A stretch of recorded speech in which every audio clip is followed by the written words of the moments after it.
Welcome to my channel proper guidance. আমি Pamela ma'am আজকে তোমাদের ক্লাসে শেখাবো উপপাদ্য 25 ক্লাস 9-এর জিওমেট্রি। এর আগে আমরা অনেকগুলো উপপাদ্য প্রমাণ করেছি, আজকে এই উপপাদ্যটা প্রমাণ করব। এর আগে পর্যন্ত উপপাদ্য 24 পর্যন্ত প্রমাণ করা হয়ে গেছে।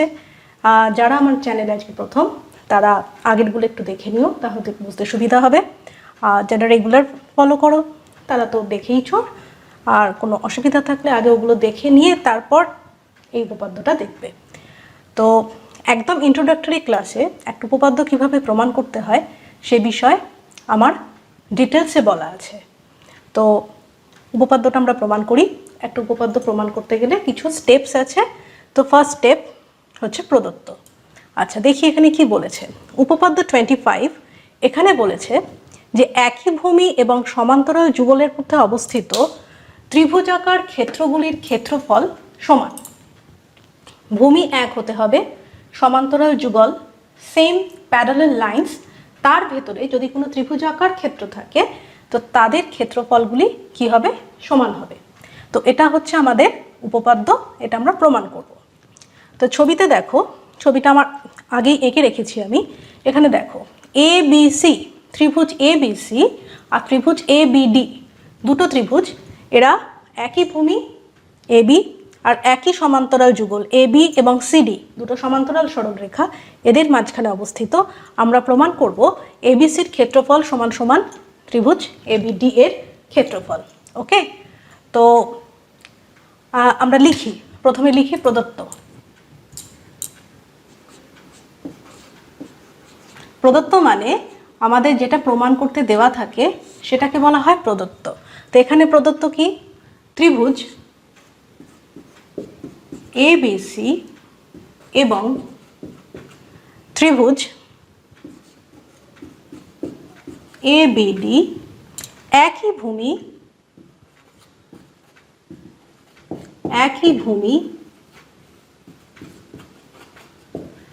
ভূমি এবি এবং একই সমান্তরাল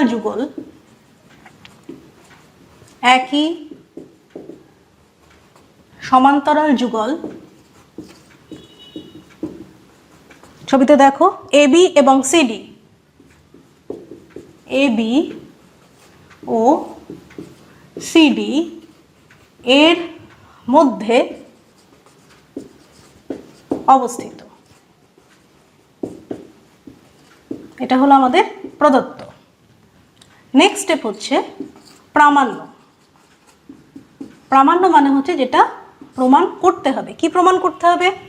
ত্রিভুজ A B C equals to ত্রিভুজ এ বি ডি। আচ্ছা, এখানে একটা কথা বলি, দেখো এই সিম্বলটা হচ্ছে কি? এই সিম্বলটা হচ্ছে ইজ ইকুয়াল টু। যখন ইজ ইকুয়াল টু সিম্বল দেওয়া থাকবে তার মানে হচ্ছে যে এই ত্রিভুজের ক্ষেত্রফল সমান সমান এই ত্রিভুজের ক্ষেত্রফল। এটা কিন্তু সর্বসম নয়, সর্বসম। দুটো ত্রিভুজ যদি সর্বসম হয় তখন তাদের ক্ষেত্রফলগুলো সমান হবে, কিন্তু দুটো ত্রিভুজ যদি ক্ষেত্রফল তাদের সমান হয় তার মানে এই নয় যে তারা সর্বসম হবে। ওকে, তো এটা আমাদের প্রমাণ করতে দেওয়া আছে। এখানে কিন্তু সর্বসম প্রমাণ করতে দেওয়া নেই, এখানে প্রমাণ করতে দেওয়া আছে যে ত্রিভুজ দুটোর ক্ষেত্রফল সমান হবে। Area of the two triangles will be equal to each other. Okay, তো এটা আমরা প্রমাণ করব। দেখো, এই প্রমাণটা করতে গেলে থার্ড স্টেপ আমরা যেটা উপপাদ্য প্রমাণ করতে শিখেছি সেটা হচ্ছে অঙ্কন। অঙ্কন অপশনাল, অঙ্কন কোথাও করতে লাগে, কোথাও অঙ্কনের প্রয়োজন থাকে না। আমাদের এই ছবিতে আমাদের অঙ্কন করতে হচ্ছে। অঙ্কন কি করেছি? অঙ্কন হচ্ছে এই যে এবিকে যে ভূমি রয়েছে সেই এবি আর সিডি, এই দুটোকে নিয়ে আমরা একটা সামান্তরিক অঙ্কন করেছি এবি পি কিউ। তো অঙ্কন লেখো, অঙ্কন এবি কে ভূমি নিয়ে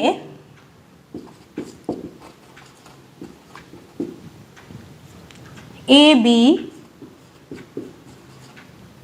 পি কিউ সামান্তরিকটি সামান্তরিকটি অঙ্কন করি। সামান্তরিকটি অঙ্কন করি যেখানে যেখানে পি কিউ সরল রেখাটি কার বর্ধিতাংশ? সিডি এর বর্ধিতাংশ।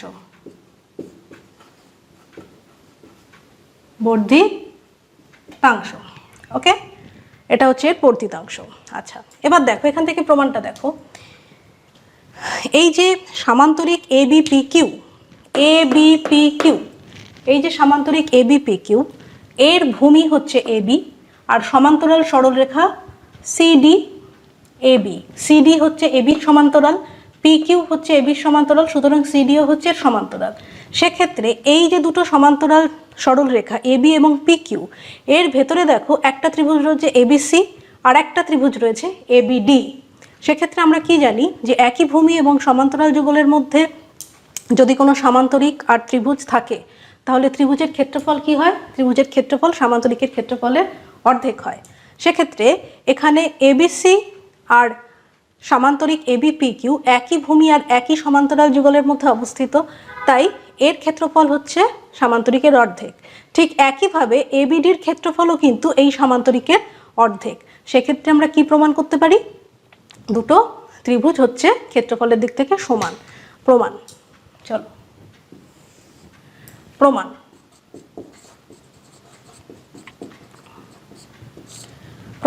কি প্রমাণ করছি আমরা দেখো। ত্রিভুজ এবিসি এবং সামান্তরিক এবিপিকিউ একই ভূমি এবি এবং একই সমান্তরাল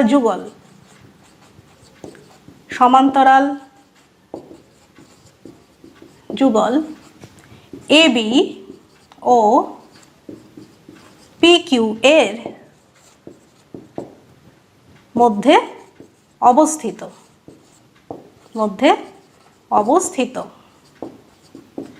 সুতরাং ত্রিভুজ ABC equals to half of সামান্তরিক ABPQ।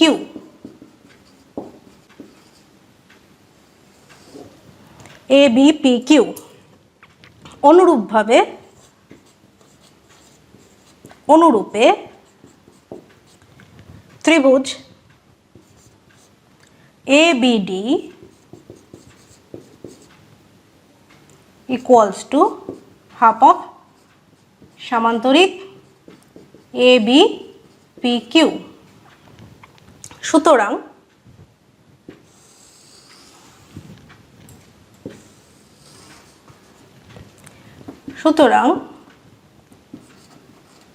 ত্রিভুজ ABC equals to ত্রিভুজ ABD। কারণ কি? ABC equals to half of ABQ, এটা হচ্ছে এটার হাফ অফ, তার মানে কি দুটো ত্রিভুজের ক্ষেত্রফল সমান হলো। তো আমরা কি লিখতে পারি? প্রমাণিত। Very simple and easy theorem. দেখো আমি আরেকবার বলে দিই, আমাদের কি প্রমাণ করতে বলা আছে?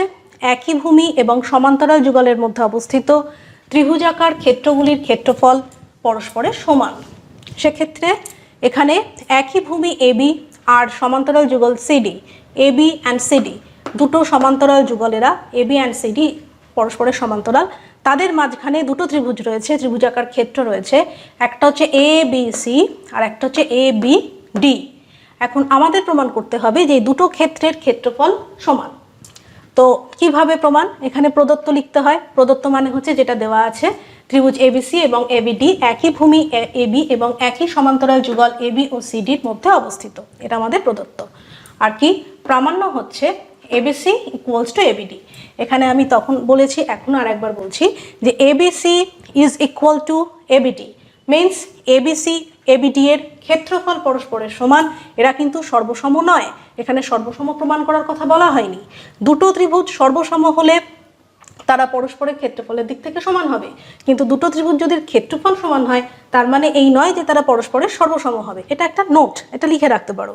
তো এটা হচ্ছে ত্রিভুজ এবিসি ইকুয়ালস টু এবিডি, এটা আমাদের প্রমাণ করতে হবে। তো প্রমাণ করার জন্য আমাদের কিছু অঙ্কন এখানে করে নিতে হচ্ছে।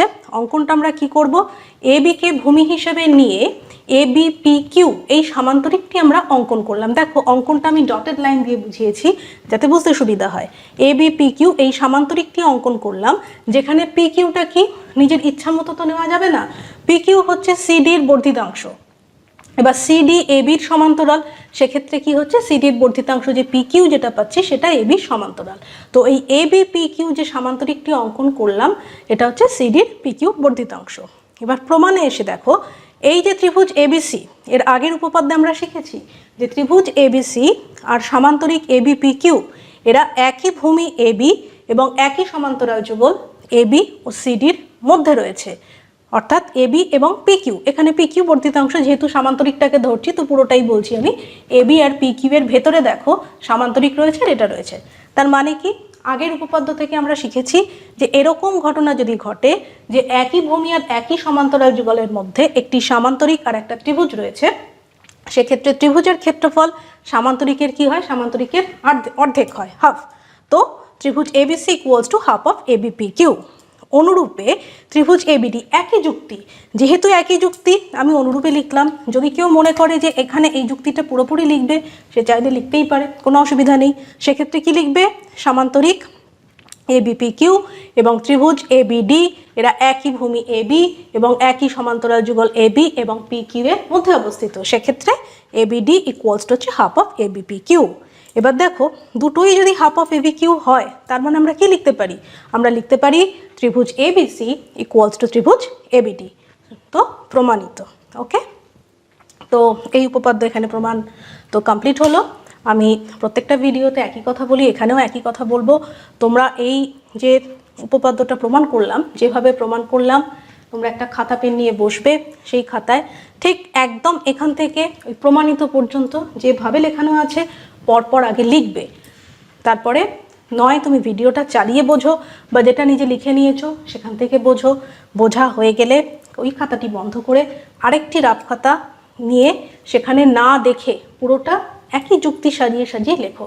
দেখো কোথাও আটকাচ্ছে কিনা, যেখানে মনে হবে যে আটকে যাচ্ছে সেই জায়গাটা ওই খাতাটা খুলে আর একবার দেখে নাও, দেখে নিয়ে আবার লেখো। এইভাবে অভ্যেস করতে থাকো, একবার দুবার তিনবার, খুব বেশি হলে 4 বার আটকাবে, তারপর তোমরা লিখতে পারবে। ওকে, আর একবার রপ্ত হয়ে গেলে তার জন্য আর কোনো চিন্তা থাকবে না। কারণ এই যে উপপাদ্য প্রমাণ, এই উপপাদ্য প্রমাণ কিন্তু পুরোটাই কনসেপচুয়াল ব্যাপার। তোমার যদি কনসেপ্ট ক্লিয়ার না থাকে সেক্ষেত্রে তো কোনো মুখস্থের জিনিস নয় যে আমি মুখস্থ করে চলে গেলাম, সেভাবে হবে না।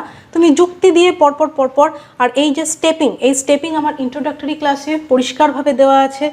যাদের মনে হচ্ছে যে জিওমেট্রিতে একটু অসুবিধা আছে তারা একদম প্রথম থেকে ক্লাসগুলো দেখো, আর যারা অলরেডি এটা বুঝতে পারছো তাদের এটা তারা জাস্ট রিভিশন ক্লাস হিসেবে এটাকে নাও, যে তোমাদের এটা রিভাইজ হয়ে যাবে। ওকে, তো এইভাবে পরপর স্টেপ সাজিয়ে লিখতে থাকো, আমার মনে হয় উপকৃত হবে। ওকে, আর একটা কথা, যদি এই উপপাদ্য প্রমাণ এই পড়ানো যদি ভালো লাগে তোমরা লাইক করো, শেয়ার করো আর কমেন্ট করো। যদি কোনো জায়গায় বুঝতে অসুবিধা হয় কমেন্ট সেকশনে আমাকে জানাও, আমি ক্ল্যারিফাই করে দেবো। কোনো ডাউট ক্লিয়ারেন্স ক্লাসের দরকার হলে ডাউট ক্লিয়ারেন্সের একটা ক্লাস আমি করিয়ে দেবো। Okay, thank you. আর প্লিজ সাবস্ক্রাইব মাই চ্যানেল। আমার চ্যানেলটা সাবস্ক্রাইব করো প্রপার গাইডেন্স, কারণ এর পরে যে ভিডিওগুলো আসবে সেগুলোর নোটিফিকেশন পেয়ে যাবে, তো তোমাদের পড়তে সুবিধা হবে। আর আমি সর্বপ্রথম, আমি আগেও বলেছি আবার বলছি, উপপাদ্যগুলো আমি প্রথমে প্রমাণ করব। উপপাদ্যর প্রত্যেকটা প্রমাণ হয়ে গেলে তারপর তাদের যে এক্সারসাইজ রয়েছে, প্রয়োগ রয়েছে বিভিন্ন, সেই প্রয়োগগুলো আমরা করব। আগে উপপাদ্য প্রমাণ করব, তারপর প্রয়োগ করব। ওকে, থ্যাংক ইউ।